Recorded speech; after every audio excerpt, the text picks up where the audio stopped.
Asalaamu calaykum waraxmatullaahi wabarakaatu asxaabta qiimaha qaayaha badan waxaan soo gaarnay casharkeeni saddexaad qeybtiisa 18 waa qeybtii ugu dambeysay argumentaha segnale di divieto. Ok, siamo arrivati ultima scheda di argomento 3 che stavamo parlando segnali di divieto. Ok, facciamo subito, spero che vi aiuterà. Waxaan filayaa inaa wax badan ka faa'iidi doontiin.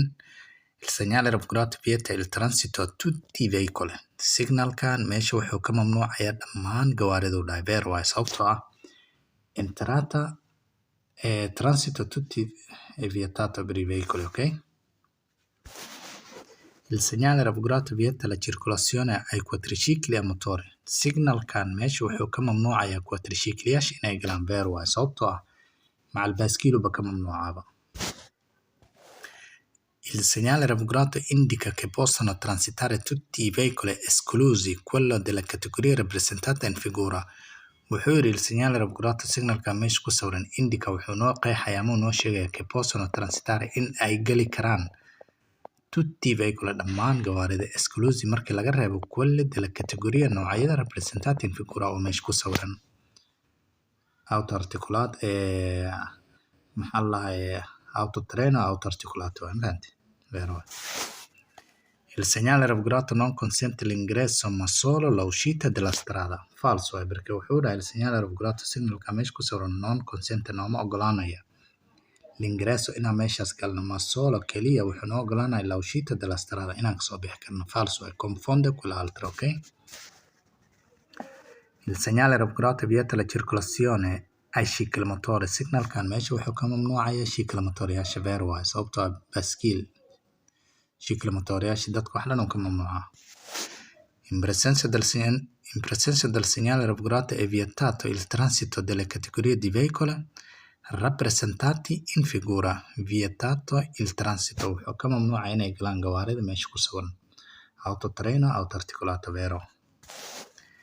Il segnale raffigurato consente di norma di entrare nella strada per effettuare la sosta e l'operazione di carico-scarico. Falsissimo perché wuxuu yiri signalkan meesha dadka wuxuu ogolaanaya entrare inay gali karaan nella strada wadadaas per effettuare si aan u sameyno la sosta parcheggio e l'operazione sidoo kale waxa howlo kale di carico inaan rar dejino inaan rar soo qaadno e scarico inaan rar dejino. Falso Il segnale raffigurato vieta di entrare in una strada accessibile invece dell'altra parte. Vero perché wuxuu mamnuucayaa in la galo laakiin wuxuu noo ogolaanaya in laga soo bixi karo. Okay.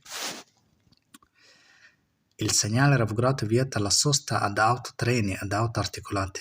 Vieta la sosta non è sosta ma entrata, divieto di transito non è divieto di sosta.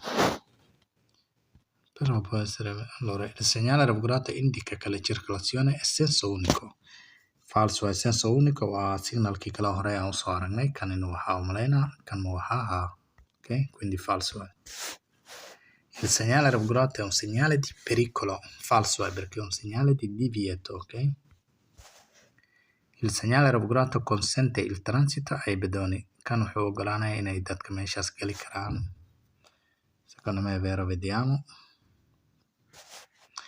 Il segnale raffigurato può avere validità limitata nel tempo indicato in un pannello integrativo. Vero perché può avere validità limitata. I veicoli senza motori devono rispettare il divieto imposto del segnale rappresentato. Vero. Ok, baabuurta gawaari la'aanta wuxuu ka mamnuucayaa meeshaas waxaa macnaha waxaa la rabaa inay ku dhaqmaan sharciga meeshu yaal. Vero Il segnale raffigurato è un divieto di transito.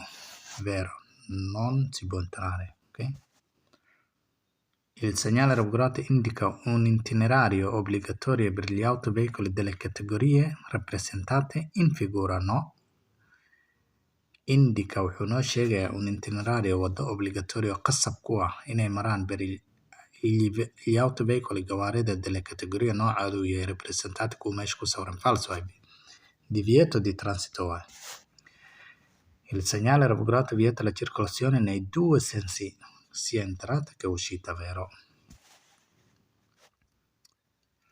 Il segnale raffigurato è un divieto di transito per determinate categorie di veicoli, vero waa sababtoo ah wuxuu yidhi il segnale raffigurato signalkan un divieto di transito waa signalka mamnuuca inay galaan per determinate categorie di veicoli baabuurta meesha ku qeexan keliya vero waa il segnale raffigurato preannuncia un parcheggio per autocarri ed autotreni falso waa perché parcheggio maahan divieto di transito waa il segnale raffigurato è posto su entrambi gli accessi della strada, vero? Entrambi labada dhinacba.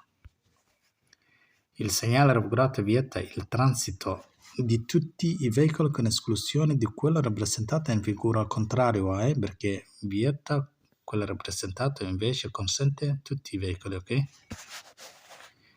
Il segnale raffigurato consente il transito alle biciclette. Biciclette omologo falso, Il segnale raffigurato consente il transito alle autovetture con motore elettrico e motore termico lavoro omologo è falso. Il segnale raffigurato indica che i veicoli della categoria rappresentata in figura non possono transitare, vero? Perché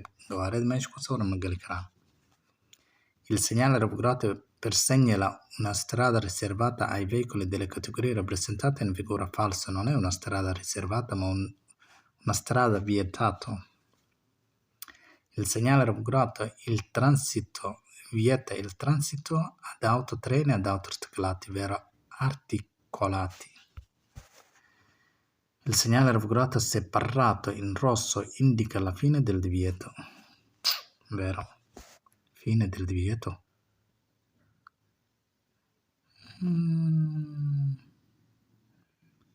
Davvero?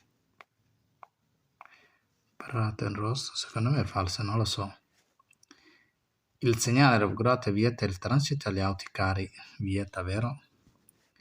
Il segnale raffigurato indica un divieto di sosta per autotreni e autoarticolati.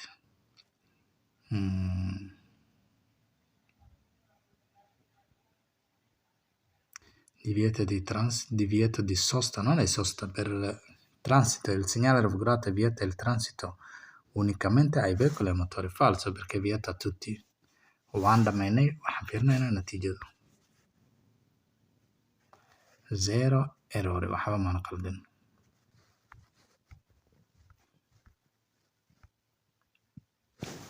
Casharkeena saan ayaan ku dhamaynay waa casharkii ugu dambeeyay argumentaha saddexaad waxaa inoo ballanaa casharka xiga ama argumentaha afraad bilowgiisa insha allah biidnillaahi alkariim.